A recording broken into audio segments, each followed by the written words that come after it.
సంక్రాంతికి చేసుకునే కారం గులాబీ గుత్తులను క్రిస్పీగా, టేస్టీగా, అలాగే పర్ఫెక్ట్గా ఎలా చేయాలో చూద్దాం.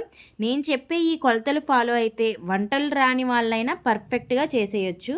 ముందుగా 2 కప్పుల శనగపిండిని, అలాగే 4 కప్పుల తడి బియ్యం పిండిని తీసుకోవాలి. తడి బియ్యం పిండితో చేస్తే ఇవి చాలా పర్ఫెక్ట్గా వస్తాయి. ఇప్పుడు మీ కారంకి సరిపడా పచ్చిమిర్చిని తీసుకుని ఇలా పేస్ట్లా చేసుకోవాలి. నాకు 10 పచ్చిమిర్చి అయితే పట్టాయి. ఇప్పుడు ఈ పేస్ట్ని పిండిలో వేసుకుని కొద్ది కొద్దిగా వాటర్ పోసుకుంటూ కలుపుకోవాలి.